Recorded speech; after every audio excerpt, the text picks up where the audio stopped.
गुरुजी, मैं आज ठाकुर जी को भोग लगाने के लिए लड्डू लाया हूँ। और मैं गुरुजी, मैं हलवा लाया हूँ जो बहुत ही स्वादिष्ट है। गुरुजी, और मेरी माँ ने खास ठाकुर जी के लिए सूखे मेवे की बर्फी बनाई है। गुरुजी, अच्छी बात है बच्चों। रेवती, तुमने नहीं बताया तुम क्या लाई हो पुत्री? वो मैं गुरुजी, वो मैं। गुरुजी समझ जाते हैं कि क्या बात है और रेवती के बताने से पहले ही वो कहते हैं, सबसे पहले मैं आप सबको एक कथा सुनाता हूँ, उसके पश्चात हम ठाकुर जी को भोग लगाएंगे। ठीक है बच्चों? ठीक है गुरुजी। श्यामलपुर नाम के गांव में एक अलौकिक मंदिर था। माना जाता था कि विष्णु जी ने स्वयं उस मंदिर को यहाँ बनाया था। गांव वालों की उस मंदिर पे बड़ी श्रद्धा थी। केवल उस गांव के ही नहीं, किंतु दूर दूर के गांव से और शहरों से लोग यहाँ दर्शन के लिए आते थे। लोगों की आस्था थी कि वे भिन्न भिन्न प्रकार के भोग विष्णु जी को लगाते थे। कोई उन्हें सोन हलवा चढ़ाता तो कोई हलवा पूरी, कोई फल प्रदान करता तो कोई स्वादिष्ट व्यंजन। एक सेठ आता है 56 भोग लेके पंडित जी के पास और कहता है, ओ पंडित जी, ये लीजिए 56 भोग, ये ठाकुर जी को चढ़ा दीजिए और गांव वालों में भी बांट दीजिए। ठीक है महोदय, आज गांव वालों को आपकी तरफ से भोग खिलाएंगे। हाँ, ऐसा 56 भोग तो आज तक किसी ने नहीं चढ़ाया होगा, क्यों है ना पंडित जी? ठाकुर जी तो केवल भक्ति और प्रेम के भूखे हैं महोदय, उन्हें भला इन 56 भोगों से कैसा मोह? हा, ऐसा आप इसलिए कह रहे हैं पंडित जी क्योंकि आपने अभी तक व्यंजन चखे नहीं है पंडित जी। एक बार आप इन्हें खा लेंगे तो आप क्या, स्वयं विष्णु जी भी खुद को नहीं रोक पाएंगे। सेठ को घमंड था कि उसके पकवान सबसे स्वादिष्ट है और ऐसा भोग आज तक विष्णु जी को किसी ने भी नहीं लगाया होगा। पंडित जी ने उसे समझाने की कोशिश की, किंतु सेठ पर तो बस घमंड और अभिमान का पर्दा चढ़ा हुआ था। वो हर एकादशी को अलग अलग पकवान लाते और ठाकुर जी को भोग के बाद गांव भर में वो पकवान बंटवाते।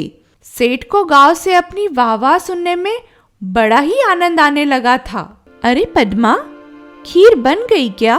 बस तैयार है जी, पात्र में डाल के अभी लाती हूँ। हाँ पद्मा, हमारे पास और कुछ तो नहीं है, किंतु ये चावल की खीर ठाकुर जी को अवश्य ही पसंद आएगी। हाँ, क्यों नहीं पसंद आएगी जी, इसमें हमारा प्रेम जो मिला हुआ है।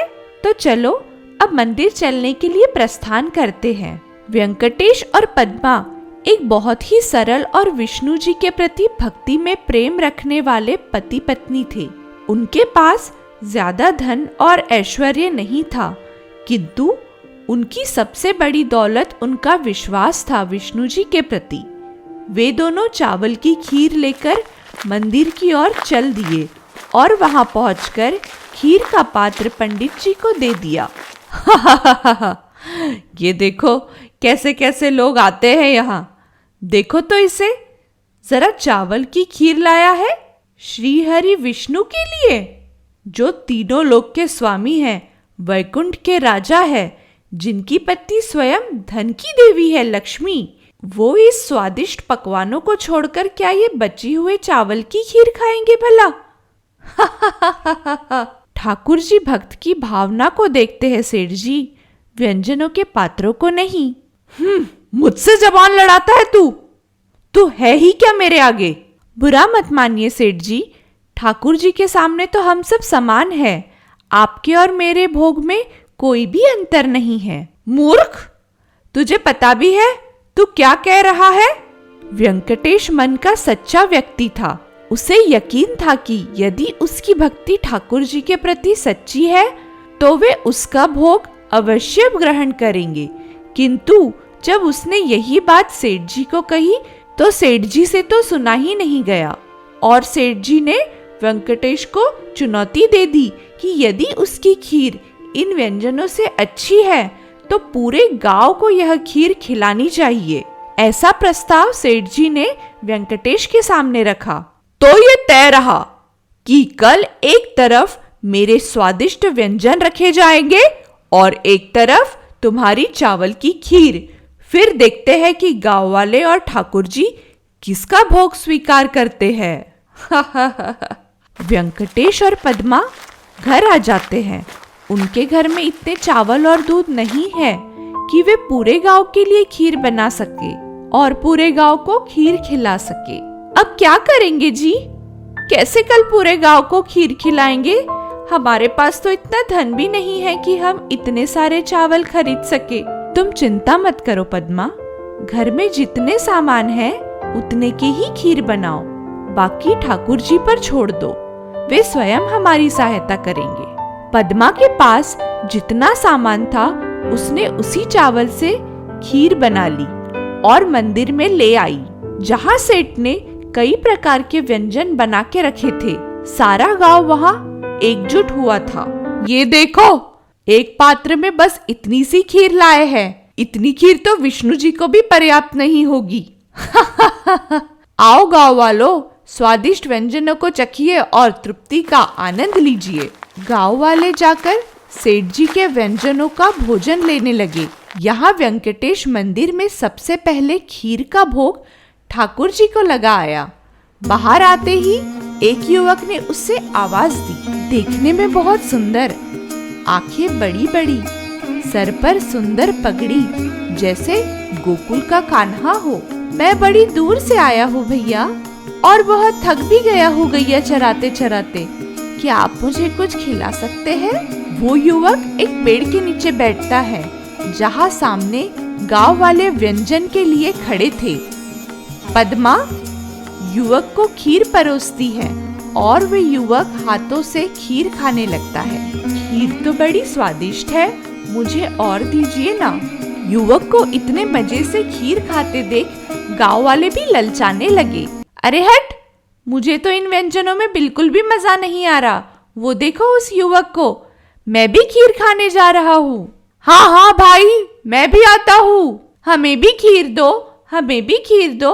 हाँ हाँ, हम भी खीर खाएंगे, हमें भी खीर दो, मुझे भी, हमें भी। अरे भाई, मुझे भी दो।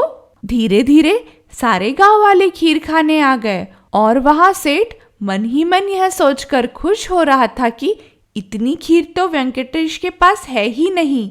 किंतु जैसे जैसे पद्मा और वेंकटेश गांव वालों को खीर परोसते गए, वैसे वैसे वो पात्र भरता गया और वही वो व्यक्ति मुस्कुरा रहा था। अजीब बात है पद्मा, खीर तो खत्म ही नहीं हो रही, मानो बढ़ती ही जा रही है। ऐसा कैसे? मैं तृप्त हो गया। ये खीर खाकर इतने प्रेम से भरा भोजन मैंने आज तक नहीं खाया। अब तो मैं रोज यही खीर खाने आऊंगा। जी, हम कुछ समझे नहीं।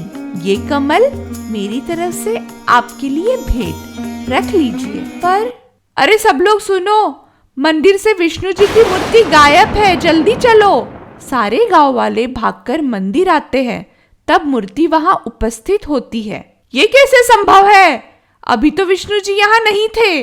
हे भगवान, मेरे बात का विश्वास करो। अरे, ये मूर्ति के मुख पर खीर कैसी? और ठाकुर जी का कमल कहाँ है? पंडित जी, वो कमल कहीं ये तो नहीं? हाँ, पर ये तुम्हारे पास कैसे आया? वो हमें तो ये उस युवक ने दिया जो खीर खाने आया था। सारे गांव वाले उस युवक को ढूंढे पर वो कहीं नहीं था। लगता है वो कोई और नहीं, स्वयं विष्णु जी थे जो तुम्हारी खीर खाने आए थे, और उनके ही चमत्कार से वो पात्र खाली भी नहीं हुआ था। मैंने कहा था ना महोदय, भगवान केवल भक्त के प्रेम के भूखे होते हैं, व्यंजनों के नहीं। सेठ को अपनी करनी पर शर्म आ रही थी।